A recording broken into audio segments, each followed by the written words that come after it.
तो आप सभी को मेरा नमस्कार। तो आज हम जो चर्चा करेंगे वो टॉपिक हमारे पहले सेमेस्टर में नहीं है, वो सेकेंड सेमेस्टर में है। लेकिन जो चीज़ मैं आपको अब बताने वाला हूँ वो पॉलिटिकल साइंस के हर एक स्टूडेंट को टॉपिक की तरह नहीं बल्कि एक बेसिक चीज़ की तरह इसका ज्ञान होना चाहिए, इसकी जानकारी पूरी पूरी होनी चाहिए। तो आज का जो टॉपिक है उसका नाम है मूल या मौलिक अधिकार, फंडामेंटल राइट्स। आप जिस देश में रहते हैं उस देश के संविधान के द्वारा उस राज्य के द्वारा आपको कौन कौन से मौलिक अधिकार प्राप्त हैं, उसी को जानने का हम प्रयास करेंगे। हम भारत देश में रहते हैं, भारत राज्य में रहते हैं, तो भारत के संदर्भ में देखेंगे कि यहाँ के कॉन्स्टिट्यूशन में, यहाँ के संविधान में और यहाँ के जो राज्य हैं उनमें हमें क्या क्या मौलिक अधिकार प्राप्त है। सबसे पहले तो मौलिक अधिकार का हम परिभाषा जान लेते हैं कि मौलिक अधिकार होता क्या है। अच्छे से समझने के लिए उदाहरण हम लेते हैं कि यदि कोई व्यक्ति जेल में जाता है तो उसके मौलिक अधिकार छीन लिए जाते हैं। वहां आपको जेल में बिल्कुल किसी के गुलाम की तरह रहना पड़ता है, जेलर के हिसाब से रहना पड़ता है। वहां ना आपको घूमने की स्वतंत्रता है, ना आप किसी से ज्यादा बात कर सकते हैं, ना अपनी बात को सभी लोगों के साथ साझा कर सकते हैं। तो वो होता है कि जेल में आपका मूल अधिकार छीन लिए जाते हैं। तो इसी मूल अधिकार की बात हम करेंगे।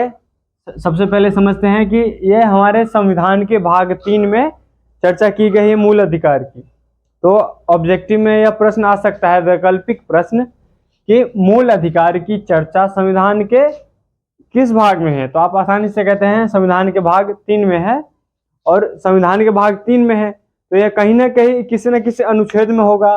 तो वो अनुच्छेद है 12 से 35, 12 to 35। ओके, अब देखिए, अब ऑब्जेक्टिव ये भी आ सकता है कि संविधान के किस भाग को मैग्ना कार्टा कहा जाता है। प्रश्न ये भी आ सकता है वैकल्पिक ऑब्जेक्टिव में कि संविधान के किस भाग को मैग्ना कार्टा कहा जाता है। तो आप इस चीज को याद रख लेंगे कि संविधान का कौन सा भाग है। भाग 3 है और इसका नाम क्या है, तो मूल या मौलिक अधिकार, और इंग्लिश में फंडामेंटल राइट्स। अब देखिए, फंडामेंटल राइट्स जो होते हैं वो कभी कभी देश के लिए खतरनाक बन सकता है या फिर देश के लिए खतरा साबित हो सकता है। तो हमारे अधिकारों को कुछ समय के लिए प्रतिबंध लगा दिए जाते हैं उस पर, ठीक है। जैसे मान लीजिए कि अगर कोई कल को चाइना हमला कर देता है, पाकिस्तान हमला कर देता है, और हम अपने मूल अधिकार को लेके कहेंगे, हम विद्यार्थी लोग, कि नहीं हमें रोज कॉलेज जाके पढ़ना है, हमको नौकरी चाहिए, हम आंदोलन करेंगे, सरकार को हम कहेंगे तुम हमें नौकरी दो, नौकरी दो। तो वैसी हालत में सरकार क्या नौकरी दे पाएगी? वो चाइना के हालात संभालेगी, बॉर्डर पर के तनाव को संभालेंगे कि हमें नौकरी देगी? तो उस संदर्भ में कहा गया है कि जो राष्ट्रपति है, हमारे देश के जो प्रेसिडेंट है, वो हमारे अधिकार को कुछ दिनों के लिए निलंबित कर सकते हैं, रोक सकते हैं, जब तक कि कोई, या तो वो युद्ध हो सकता है, भुखमरी हो, या फिर कुछ भी हो सकता है। तो आपातकाल के समय हमारा मूल अधिकार को कम कर दिया जाता है या फिर उसमें निलंबित कर दिया जाता है कुछ समय के लिए।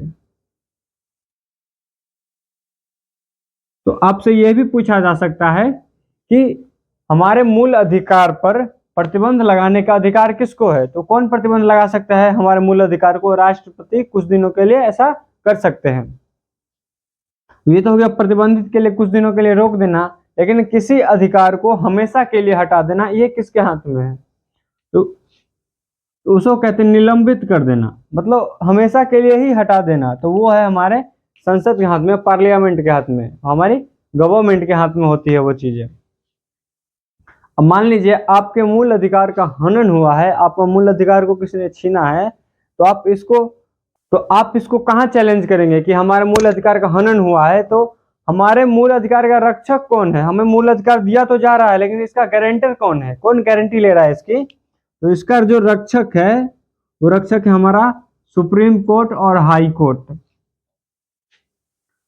आप बहुत सारे केसों का नाम सुने होंगे कि कोई भी फैसला होता है तो किसी के मूल अधिकारों को लेकर कि उसका मूल अधिकार का हनन हुआ है, कोई व्यक्ति है जो दूसरे व्यक्ति का मूल अधिकार छीन रहा है, तो उसको हम कहाँ चैलेंज कर सकते हैं? परिवर्तनीय, कहाँ इंफोर्स करवा सकते हैं, कोर्ट से इंफोर्स करवा सकते हैं उस व्यक्ति के ऊपर, सरकार के ऊपर, कि इसने हमारे मूल अधिकारों को हनन किया है, और वहां से उस पर इंफोर्स करवा सकते हैं। अगर आपके पास सुप्रीम कोर्ट में पैसे नहीं है, आपके पास वकील नहीं रख सकते हैं, तो आपको सरकारी वकील दिया जाएगा, क्योंकि ये आपके मूल अधिकार की बात है। सुप्रीम कोर्ट और हाई कोर्ट में ये बिल्कुल संवाद योग्य है, पूछा जा सकता है, हाँ भाई बोलो तुम, हम भी बोलते हैं। ये क्या है, संवाद योग्य है, परिवर्तनीय है, आप इसे कोर्ट से इंफोर्स करवा सकते हैं। तो ये संविधान के मूल अधिकार के कुछ बेसिक बातें हैं जो आपको पता होना चाहिए। और अब आगे हम देखते हैं कि हमें कितने प्रकार के मूल अधिकार दिए गए हैं। सबसे पहले हमारा समानता का अधिकार, कि हम सभी क्या है, एक समान है। दूसरा है स्वतंत्रता का अधिकार, कि आप कुछ कार्य के लिए स्वतंत्र है। फिर है शोषण के विरुद्ध अधिकार, कि आपका कोई शोषण नहीं कर सकता है। पहले दास प्रथा चलती थी कि जब तक आपका पैसा कर्ज पूरा नहीं हो जाता, आप जीवन भर हमारे लिए ही काम करेंगे, आपके बाद आपका अगला पीढ़ी भी हमारे लिए काम करेगा, ऐसा अब खत्म हो चुका है। ये हमारा मूल अधिकार है। फिर है धार्मिक स्वतंत्रता, आप जिस भी धर्म से आते हैं, आप अपने धर्म की पूजा कर सकते हैं, उसका प्रचार कर सकते हैं, ये सारी स्वतंत्रता। फिर है शिक्षा एवं संस्कृति संबंधी, आपको शिक्षा ग्रहण करना है, आप शिक्षा ग्रहण कर सकते हैं। और संस्कृति का अधिकार, आपका जो संस्कृति है, जो जिस चीज को आप परंपराओं से मानते आए हैं, आप उसको पूरी तरीके से मान सकते हैं, आपके ऊपर कोई भी रोक टोक नहीं किया जाएगा। और फिर है अंतिम में संवैधानिक उपचारों का अधिकार, यानी कि इन पांचों में से अगर किसी भी अधिकार में आपको किसी प्रकार की कोई समस्या आ सकती है, तो ये इन सभी का इलाज करता है। ये जब आगे हम पढ़ेंगे संवैधानिक उपचारों का अधिकार के बारे में, तो आपको ये पता चलेगा।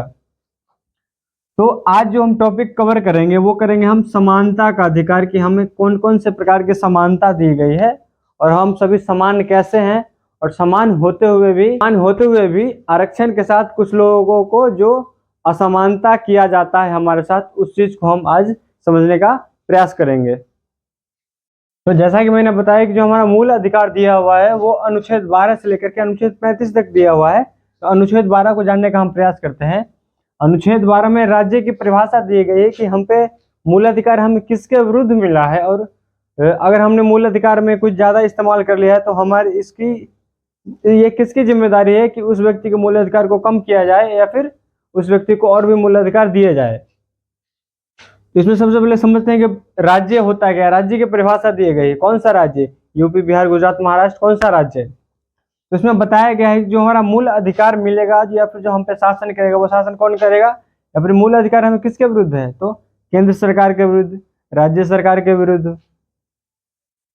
कुछ मामलों में लोकल अथॉरिटी, यानी कि जो हमारे स्थानीय स्वशासन होते हैं, जैसे कि मुखिया होते हैं, गाँव में मुखिया होता है, नगर है या फिर शहर है तो पंचायत, तो मेयर होंगे या फिर चेयरमैन होगा। और जैसे इलेक्ट्रिक बोर्ड, जैसे मान लीजिए बिजली है, बिजली का तार है, अगर बिजली तार वाले को इसको कुछ अधिकार नहीं दिया जाएगा तो आप क्या करेंगे, टोका फंसा लेंगे, लाओ है बिजली बिल, कोई देखे नहीं है, टोका फंसा लो, ऐसा हो सकता है। फिर कुछ इंस्टीट्यूट, जैसे आप कॉलेज जाते हैं तो आपके आपके वहाँ कुछ मूल अधिकार दिए होते हैं आपको, और आप पर शासन भी किया जाता है। तो ये भी राज्य हो सकता है। आप जिस कॉलेज में जाते हैं वो राज्य हो सकता है। आपके घर में आपके पिताजी हैं तो वो भी एक राज्य ही है। तो आप समझ गए कि हमारे जो मूल अधिकार दिए हुए हैं वो किसके विरुद्ध दिए गए हैं, तो राज्य सरकार, केंद्र सरकार, कुछ electric board, institution, local authority, इस तरीके के जो अथॉरिटी है जो हम पे शासन करती है, या फिर जिनके विरुद्ध हमें मूल अधिकार प्राप्त होता है। अब देखिए कि आर्टिकल 13 में क्या कहा गया है। इसमें दो बात कही गई है, अल्पीकरण की और असंगत की। अल्पीकरण का क्या मतलब है कि आपको घूमने का अधिकार है, तो आप क्या करेंगे, मोटरसाइकिल लेकर किसी को घर में घुसा दीजिए, कहिए कि नहीं हमको घूमने का अधिकार है, हमको घूमने दीजिए। किसी का नया नया शादी हुआ होगा तो आप उसके बेडरूम में घुस जाएंगे, बोल देंगे ए तुम लोग कौन सी कर रहा है जी, ये हो गया। तो ये क्या हो गया कि आपके अधिकार से दूसरे व्यक्ति के अधिकार का हनन हुआ है, या फिर उसके मूल अधिकार की क्षति हुई है, तो वहां पे क्या कर दिया जाएगा, आपके अधिकार को कम कर दिया जाएगा। इसी को कहते हैं अल्पीकरण करना। यही आप अगर ज़्यादा अधिकार का इस्तेमाल करेंगे जिससे दूसरे व्यक्ति को नुकसान होगा, तो ये असंगत हो जाएगा, उसको असंगत ठहरा दिया जाएगा, और अल्पीकरण के तहत आपका जो अधिकार है उसको कुछ कम कर दिया जाएगा। ठीक है, तो यही बात कही गई है अल्पीकरण और असंगत की। आप अगर आपके अधिकार से किसी दूसरे व्यक्ति के मूल अधिकार का हनन होता है, उसको क्षति पहुंचती है, तो आपके अधिकार का अल्पीकरण कर दिया जाएगा, जिसे इंग्लिश में डेरोगेशन कहते हैं। ठीक है, अब देखिए इसमें और मूल बात क्या कही गई है कि हमारा जो अभी जितना भी कानून चलता है वो हमारे संविधान से चलता है, हमारे संविधान में ही मूल अधिकार दिया गया है। तो जो पहले के कुछ कानून बनाए गए हैं वो कानून आज भी लागू रहेंगे या फिर आज भी लागू है। जैसे आईपीसी उस समय के ही लागू हैं, 1860 के ही लागू है आईपीसी। तो 1860 के कानून आज भी लागू है, बशर्ते यह शर्त रखी गई थी संविधान बनाने वालों ने, जो उस समय के जो पढ़े लिखे लोग थे। आज तो संसद में बहुत कम पढ़े लिखे लोग हैं, उसकी चर्चा न करें तो बेहतर है। तो 1860 के कानून भी लागू रहेंगे, लेकिन एक शर्त पर कि वर्तमान में मूल अधिकार को वो ठेस न पहुंचाता हो। और आगे सरकार भी कोई ऐसा कानून नहीं बनाएगी जिससे वर्तमान में जो मूल अधिकार दिए गए हैं उनको कोई ठेस पहुंचे। तो आप सोच सकते हैं संविधान बनाने वालों ने कितना होशियारी दिखाई थी उस समय। अगर आज के लोग संविधान बनाते, जो हमारे केंद्र में सरकार है, मैं उनका नाम लेना नहीं चाहूँगा, तो वो अगर संविधान बनाते तो वो अभिव्यक्ति की स्वतंत्रता ही नहीं देते हैं। आप सरकार के खिलाफ कुछ अभियान चला ही नहीं सकते, आंदोलन कर ही नहीं सकते हैं। आंदोलन करेंगे उठा के जेल में डाल देंगे। तब संविधान बनाने वाले कितने होशियार थे, उन्होंने क्या कहा कि पहले के भी कानून लागू रहेंगे, बशर्ते ये कि वो वर्तमान में मूल अधिकारों को ठेस न पहुंचाता हो, उनका हनन नहीं करता हो। और सरकार भी आगे, यानी कि अभी सरकार ऐसा कोई कानून नहीं बनाएगी जिससे वर्तमान में जो मूल अधिकार है उसका कोई हनन हुआ हो। ठीक है, तो ये तो कोई अधिकार का बेसिक चीज है, आधारिक बात है, जिसे ये इसको आधार कहा जाता है। आपको इसको समझना पड़ेगा। अब जो अधिकार है वो अब आ रही हैं, अब आप समझने का प्रयास कीजिए। तो समझने का प्रयास कीजिए कि जो पहला अधिकार दिया गया है अनुच्छेद 14 में कि कानून के समक्ष समानता, यानी कि कानून के सामने सब बराबर है। आप अदालत का अगर वीडियो देखे होंगे, कभी अदालत में गए होंगे, तो वहाँ आपने देखा होगा कि एक लेडीज ऐसे तराजू हाथ में रख करके उसकी आंख पे काला पट्टी लगा रहता है। वो कहता है कि तुम कौन हो, प्रधानमंत्री हो, राष्ट्रपति हो, एक रिक्शा वाला हो, भिखारी हो, हमको से कोई मतलब नहीं है। कानून अंधा होता है, कानून के सामने सब बराबर है, गलती करोगे छपाक से उड़ा देंगे। ठीक है, तो अनुच्छेद 14 कहता है कि कानून के समक्ष समानता, कानून के सामने सब बराबर है। ठीक है, अगर आप राष्ट्रपति है तो, प्रधानमंत्री है तो, आप एक भिखारी है तो, आप एक रिक्शे वाले हैं तो, अब कोई मायने नहीं है, कानून के सामने सब बराबर है। लेकिन यूएस, ये चीज किसने कही थी, हमने कहाँ से लाया है, कानून के समक्ष समानता, कानून के सामने सब बराबर है, ये लाया है हमने यूके से, इंग्लैंड से लाए हैं, यूनाइटेड किंगडम।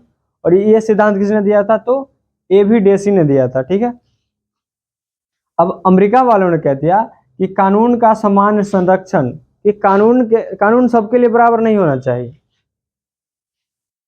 आप अगर ट्रेन का टिकट खरीदते होंगे तो देखते होंगे जो 5 साल का लड़का है उसका टिकट आधा लगता है, और जो 12 साल से अधिक का लड़का है उसका टिकट पूरा पूरा लगता है। तो ऐसा क्यों होता है, बताइए, ऐसा क्यों होता है? क्योंकि वहां किया गया है कानून का समान संरक्षण का पूरा पूरा पालन किया गया है। जैसे मान लीजिए अगर कभी ऐसी घटना होती है कि कोई लड़का लड़की अगर भाग जाते हैं तो पुलिस किसको पीटता है, लड़के को ही पीटता है, लड़की को माफ कर दिया जाता है। क्यों किया जाता है? क्योंकि वहाँ कानून का समान संरक्षण होता है।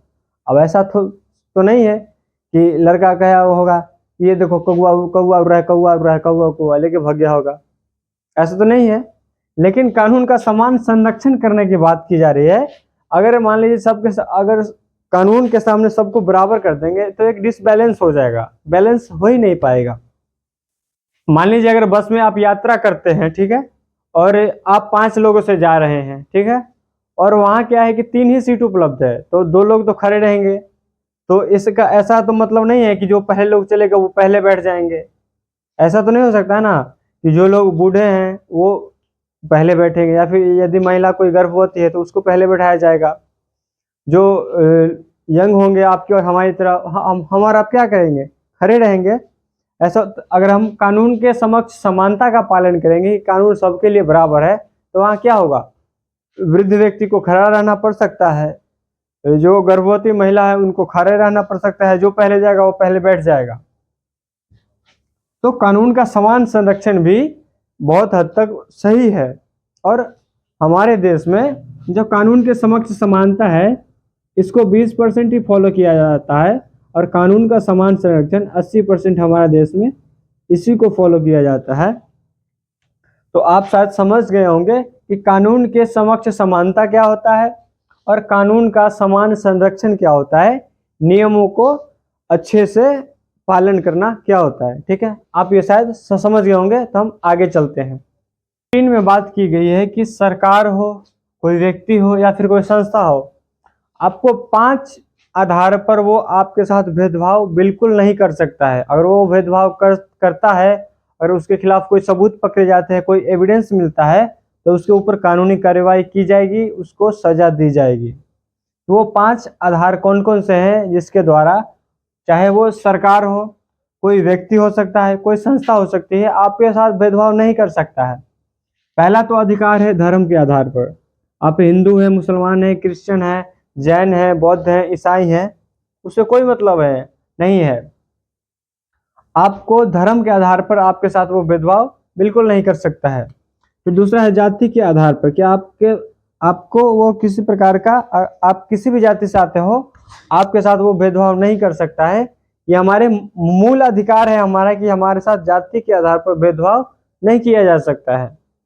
फिर है लिंग के आधार पर।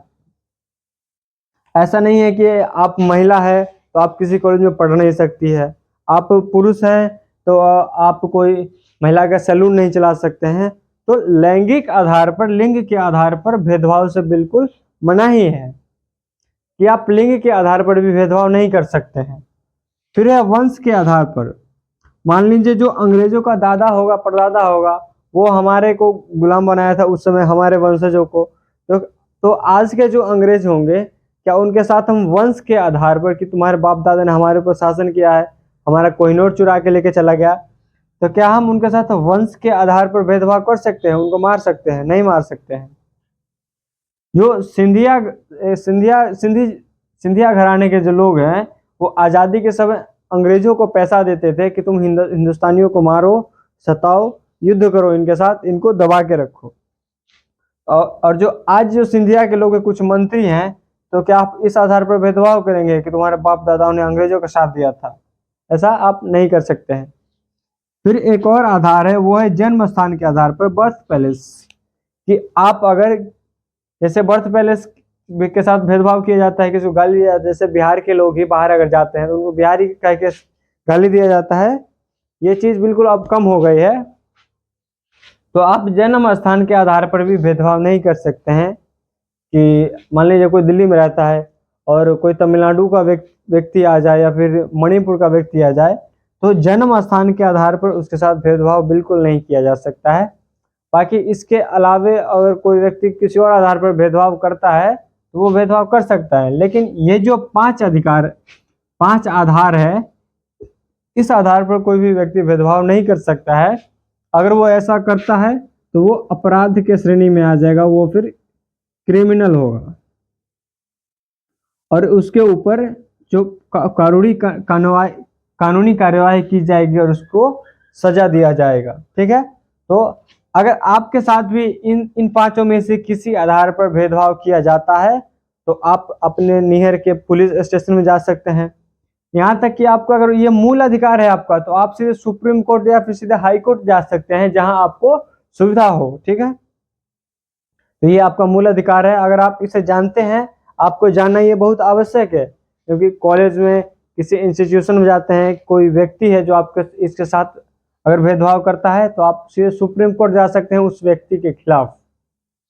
ठीक है, 16 अनुच्छेद 16 में कहा गया है कि लोक नियोजन में समानता, इक्वालिटी इन अपॉर्चुनिटी, सारी नौकरी के मामले में ही ज्यादा होता है।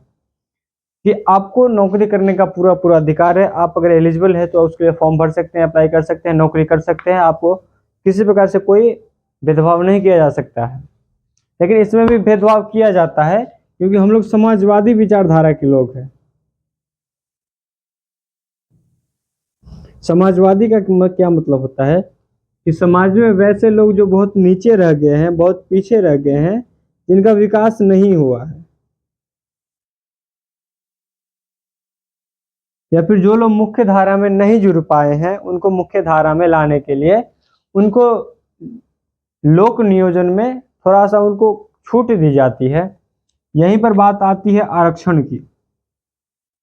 जैसे आप नौकरियों में हमेशा आज देखते ही हैं कि अगर कोई व्यक्ति किसी ऐसे स्थान से आता है, पहाड़ी इलाके से आता है जहाँ लोग कम लंबे होते हैं, या फिर हमारे देश का या फिर किसी राज्य का ऐसा क्षेत्र जहाँ बिल्कुल भी विकास नहीं हुआ है, जैसे उड़ीसा में कुछ क्षेत्र है जहाँ बिल्कुल बारिश ही नहीं होती है, छत्तीसगढ़ का क्षेत्र है, कुछ नक्सली क्षेत्र है जहाँ बिल्कुल विकास नहीं हो पाता है।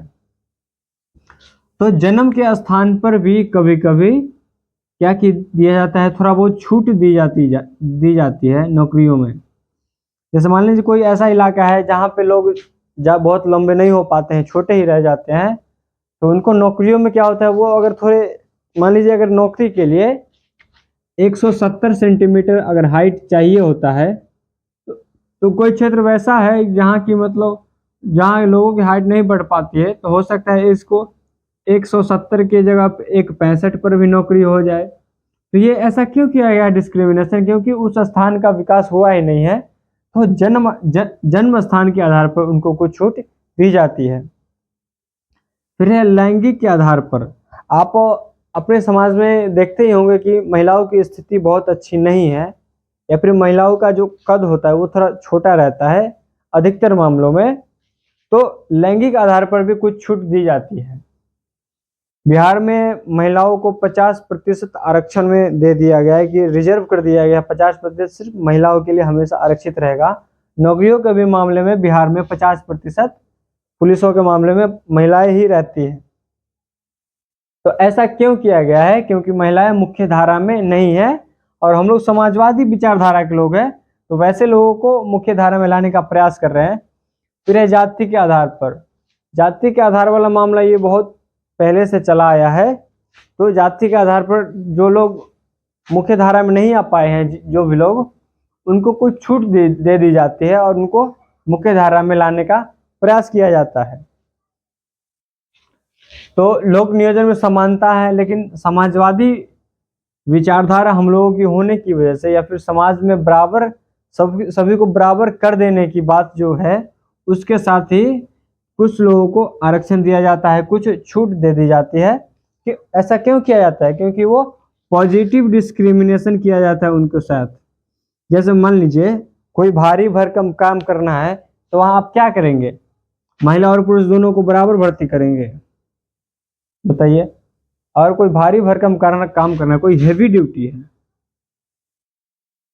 तो वहां आप कोशिश करेंगे कि पुरुषों की भर्ती ज़्यादा से ज़्यादा की जाए, क्योंकि हेवी काम करना है। तो बायोलॉजिकल क्या होता है, पुरुष थोड़े मजबूत होते हैं, महिलाएं थोड़ी कमजोर होती हैं। तो जहाँ हेवी काम हो वहाँ आप फिर ये नहीं कहिएगा महिला लोग कि हमारे साथ भेदभाव क्यों किया जाता है, क्योंकि जहाँ हेवी काम होता है वहाँ बायोलॉजिकल है कि महिलाएं थोड़ी कमजोर होती है, पुरुष थोड़े मजबूत होते हैं। तो पॉजिटिव डिस्क्रिमिनेशन के लिए डिस्क्रिमिनेशन हम कर सकते हैं। पॉजिटिव डिस्क्रिमिनेशन क्यों? क्योंकि परिस्थिति ऐसी है तो करना पड़ता है, ठीक है। तो उम्मीद करता हूं कि आप लोक नियोजन में समानता समझ गए होंगे कि इस देश में सभी को नौकरियों में अधिकार है, सभी लोग आ सकते हैं। लेकिन जो लोग मुख्य धारा में नहीं है उनको कुछ छूट दिया जाएगा, उन्हें आरक्षण प्राप्त है, ठीक है। आर्टिकल 17 में बात की गई है अस्पृश्यता का अंत, यानी कि अनटचेबिलिटी एंड, जिसे हिंदी में कहा जाता है छुआछूत का अंत कर देना। कि पहले क्या होता था, छुआछूत बहुत चला करता था आज़ादी से पहले या फिर उससे भी पहले के समय में। जैसे मान लीजिए छुआछूत एक तरीके से सही भी है, लेकिन क्यों, कब सही है? जैसे मान लीजिए हमारे देश में जब कोरोना आया था तो सभी लोग एक दूसरे को छूने से डरते थे। क्यों? क्योंकि छूने से हो सकता है कोरोना फैलता था, और फैलते फैलते ये पूरे देश में ही नहीं पूरी दुनिया में फैल गया था। तो वहाँ आप क्या कर सकते हैं, वहाँ आप ये नहीं कहिए छुआछूत का अंत है, हम आपको छू नहीं सकते हैं। तो तो ऐसी स्थिति में आप छुआछूत कर सकते हैं। मान लीजिए कोई बीमारी है, सर्दी है, खांसी है, जो कि किसी के संपर्क में आने से फैलता है, तो आप वहाँ पे आप किसी व्यक्ति को छूने से मना कर सकते हैं। लेकिन आप ये कहिएगा कि तुम छोटी जाति के हो, तुम बड़ी जाति के हो, हम तुम्हारे साथ नहीं छुएंगे, तुम्हारे संपर्क में नहीं बैठेंगे, हम ऊपर बैठेंगे, तुमको दूर बैठना होगा, ऐसा आप नहीं कर सकते हैं। जैसे शिक्षा के मामलों में पहले क्या होता था, शिक्षा के कानून में पहले क्या था कि बड़ी जाति के लोग क्लास के अंदर बैठेंगे, छोटी जाति के लोग क्लास के बाहर बैठेंगे। लेकिन उन्होंने डरा नहीं, उन्हें क्या कहा कि हम पढ़ेंगे, तुम अंदर बैठोगे, हम बाहर ही बैठेंगे, लेकिन पढ़ेंगे जरूर। और देखिए, जो बाहर बैठ के पढ़े, उन्होंने आज पूरा भारत का संविधान लिख डाला। हम और आप जो पढ़ रहे हैं, वो उसकी ताकत देखिए, वो बाहर बैठ के भी पढ़ के भी इतना कुछ कर गया लड़का। तो आप जाति के आधार पर छुआछूत नहीं कर सकते हैं कि अब नहीं कर सकते हैं, पहले ऐसा होता था। तो अब जाति के आधार पर छुआछूत नहीं कर सकते हैं, धर्म के आधार पर नहीं कर सकते हैं कि आप मुसलमान हैं तो आप हमको छू नहीं सकते हैं, आप दूर बैठिएगा, ये बिल्कुल खत्म हो गया। गरीबी के आधार पर भी आप ऐसा नहीं कर सकते हैं कि तुम गरीब आदमी हो, चलो तुम पीछे बैठो, आप ऐसा नहीं कर सकते हैं। हाँ, आपका अगर कोई मित्र है, जैसे मान लीजिए आप गांव में वो कोई भोज करते हैं या फिर कोई पार्टी करते हैं, तो आप सभी के साथ समान व्यवहार करेंगे। अगर आपका कोई स्पेशल दोस्त है, स्पेशल गेस्ट आते हैं, तो आप उसके लिए कोई स्पेशल इंतजाम कर सकते हैं। लेकिन उसके लिए आप ऐसा दूसरा व्यवस्था नहीं कर सकते हैं कि तुम गरीब हो तो तुम चले जाओ, बाहर हो जाओ, ऐसा आप नहीं कर सकते हैं। अगर आप ऐसा करते हैं तो ये अपराध की श्रेणी में आता है और आपके ऊपर पूरा कार्यवाही की जाएगी। ठीक है, तो छुआछूत का अंत का मतलब आप समझ गए होंगे कि आप छुआछूत कर सकते हैं, लेकिन कब कर सकते हैं, कोई बीमारी हो सकता है। जैसे कोरोना के टाइम पे हम सभी लोग ऐसा करते थे कि एक दूसरे को छूने से मतलब बचते थे, या फिर हाथ मिलाने से बचते थे, गले मिलाने से बचते थे, किसी के संपर्क में आने से बचते थे, क्योंकि उससे बीमारी और ज़्यादा फैल सकती थी। और इस आधार पे आप छुआछूत का भेदभाव आप किसी के साथ नहीं कर सकते। ठीक है, तो उम्मीद करता हूं कि आपको ये अनुच्छेद 17 आर्टिकल 17 समझ में आ गया होगा। ठीक है, आर्टिकल 18 में जो बात कही गई है कि उपाधियों का अंत, एबोल्यूशन ऑफ टाइटल्स। मान लीजिए आज़ादी के समय जब कुछ लोग थे तो उस समय बहुत सारी उपाधियां रखते थे। जैसे आज़ादी के समय लोग महाराजा लोग थे। हमारे भारत देश में कुछ ऐसे भी क्षेत्र थे जहां अंग्रेजों को शासन करने में मुश्किल आती थी, तो वहां भारत के ही राजा शासन करते थे, वो अपने आप को महाराज बुलाया करते थे। ठीक है, फिर होता है सर की उपाधि। जो अंग्रेज सब थे, उन लोगों कुछ अंग्रेजों के चमचे थे हिंदुस्तानी ही, तो उनको वो सर कहलाते थे। कुछ लोग नाइटहुड की उपाधि रखते हैं, कुछ राय लगाते हैं, राय बहादुर लगाते हैं। या फिर मान लीजिए आप कभी विदेश जाते हैं, आपको विदेश में कोई उपाधि दे दी जाती है। जैसे मान लीजिए आप कल पाकिस्तान जाते हैं, पाकिस्तान में आपको कोई बढ़िया अवार्ड दे दिया जाता है, कोई उपाधि दी जाती है, तो आप भारत में लेके नहीं आ सकते हैं उसको, या फिर भारत में नाम की तरह इस्तेमाल नहीं कर सकते हैं। ठीक है, ये बात मूल अधिकार में लिखा गया है, ये बात जान लीजिए। मान लीजिए कल को आप इंग्लैंड चले गए, आप कहिएगा हम हिमांशु का क्लास किए हैं कि कोई भी उपाधि रख सकते हैं, तो अब हम उसमें बता देंगे कि उपाधि रख सकते हैं, लेकिन कौन सा रख सकते हैं, तो हम वहाँ साफ साफ बता देंगे कि हम अपना क्लास में समझाए थे कि आप महाराज नहीं रख सकते हैं, सर नहीं रख सकते, नाइटहुड, राय बहादुर, या फिर कोई विदेशी उपाधि नहीं रख सकते हैं। ठीक है, करते हैं कि आप कौन सी उपाधि रख सकते हैं और नहीं रख सकते हैं। जैसे बहुत लोगों को नेशनल अवार्ड प्राप्त होता है, राष्ट्रीय पुरस्कार मिलता है, राष्ट्रीय सम्मान मिलता है। जैसे मान लीजिए कल को अगर हमें राष्ट्रीय सम्मान मिलता है पद्म भूषण, तो हम अपने नाम के साथ ये नहीं हम ये कह सकते हैं कि मैं हिमांशु कुमार हूँ और मुझे पद्म भूषण प्राप्त हुआ है। लेकिन हम ये नहीं कह सकते हैं कि मैं पद्म भूषण हिमांशु कुमार हूँ। मैं अपने नाम के आगे नेशनल अवार्ड का नाम नहीं लगा सकता हूँ। ठीक है, तो आप अपने नाम के साथ क्या लगा सकते हैं, उपाधि क्या रख सकते हैं। जैसे मान लीजिए आप एजुकेशन किए हैं, जैसे मान लीजिए आप 10th तक पढ़ते हैं। ठीक है, तो आप अपने नाम के साथ क्या लगाएंगे, 10th का कोई वैल्यू होता है जी, नहीं होता है। मान लीजिए आप ग्रेजुएशन कर लेते हैं, तो आप बहुत से लोगों को देखे होंगे कि अपने नाम के आगे ER लगाते हैं, और जो लोग PhD कर लेते हैं वो लोग अपने नाम के आगे डॉक्टर लगाते हैं। ऐसा क्यों होता है? क्योंकि ये एजुकेशन का रैंक है कि आप किस रैंक तक पढ़े हैं, ठीक है। फिर होता है नौकरियों में रैंक। जैसे पुलिस में सबसे जो कम रैंक होता है वो होता है सिपाही का। तो आप कह सकते हैं कि मैं सिपाही, हवलदार, कोई नाम रख सकते हैं आप, या फिर कह सकते हैं कि मैं सब इंस्पेक्टर यानी कि दरोगा विजय सिंह यादव हूँ, ठीक है।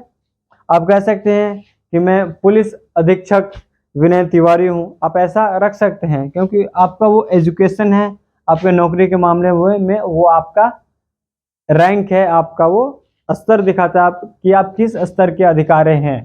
देखिए, तो हमने जो भी अभी तक पढ़ा है अनुच्छेद 12 से लेकर के 18 तक, आप एक बार उसको रिवीजन कीजिए। 12 में क्या लिखा हुआ था कि 12 में परिभाषा बताया गया है कि हमें जो मूल अधिकार दिया गया है वो किसको विरुद्ध दिया गया है, और हम पे कौन शासन करेगा। तो राज्य की बात की गई थी 12 में कि राज्य सरकार, केंद्र सरकार, कुछ इलेक्ट्रिक बोर्ड इंस्टीट्यूशन, जो मुखिया होते हैं, या फिर नगर में है तो चेयरमैन या फिर मेयर हो सकता है। अनुच्छेद 13 में बताया गया है अल्पीकरण की बात कि आपके अधिकार से अगर किसी दूसरे व्यक्ति के अधिकार का हनन होता है तो आपका अधिकार कम कर दिया जाएगा, ठीक है। अनुच्छेद 14 में बताया गया कि कानून के सामने सब बराबर है और कानून का बराबर बराबर पालन करना है, कानून का समान संरक्षण। और 15 में क्या बताया गया था कि 5 आधार पर दुनिया का कोई भी व्यक्ति या फिर भारत का कोई भी व्यक्ति, सरकार, कोई संस्था, कोई कंपनी आपके साथ भेदभाव नहीं कर सकती है। 16 में बताया गया था कि नौकरियों में सबको समान अपॉर्चुनिटी है, बराबर अपॉर्चुनिटी है। 17 में हमने छुआछूत का अंत पढ़ा, अस्पृश्यता का अंत। 18 में हमने पढ़ा उपाधियों का अंत। तो जो 14 से लेकर के 18 तक हमने अभी तक पढ़ा है वो पता है किस प्रकार का अधिकार पढ़ा है? वो पढ़ा है हमने समानता का अधिकार, राइट ऑफ इक्वालिटी। जैसे 14 में हमने क्या पढ़ा कि कानून के सामने सब बराबर है, कानून के समक्ष समानता, ये हो गया समानता का अधिकार। 15 में कि 5 आधार पर कोई भेदभाव नहीं कर सकता है, यानी कि हम सभी समान हैं, तो ये भी समानता का अधिकार। 16 में नौकरियों में सबको अपॉर्चुनिटी है। 17 में आप छुआछूत नहीं कर सकते हैं। 18 में उपाधियों का अंत, यानी कि ये जो हमें 5 अधिकार दिया हो गया है, 14, 15, 16, 17 और 18 अनुच्छेद में दिया गया है 5 प्रकार के अधिकार। वे कौन से अधिकार है? तो समानता का अधिकार, मैंने पहले ही बताया था, समानता का अधिकार, स्वतंत्रता का अधिकार, शोषण के विरुद्ध अधिकार, धार्मिक अधिकार। तो उनमें से हमने पहला कवर कर लिया है जो कि है समानता का अधिकार। और जितने भी मौलिक अधिकार दिए गए हैं वो इस देश के व्यक्ति पर लागू होती हैं, किसी समाज पर लागू नहीं होता है, किसी कंपनी के ऊपर लागू नहीं होता है, कोई ये पुलिस वाला नहीं मांग सकता है। आप इस चीज का ख्याल रखेंगे कि मूल अधिकार हमेशा किसी न किसी व्यक्ति पर ही लागू होता है। अगर इनमें से कोई भी बातें हैं जो आपको समझ में नहीं आई होंगी तो आप वो मुझे कमेंट में जरूर बता सकते हैं, मैं उसको अगली वीडियो में समझाने का प्रयास करूंगा, या फिर आपके लिए एक छोटा सा वीडियो बनाने का कोशिश करूंगा, ठीक है। तो आप सभी ने ये वीडियो लास्ट तक देखा, आप सभी का बहुत बहुत धन्यवाद। तो इसके आगे का जो टॉपिक है हम लोग उसमें मिलेंगे।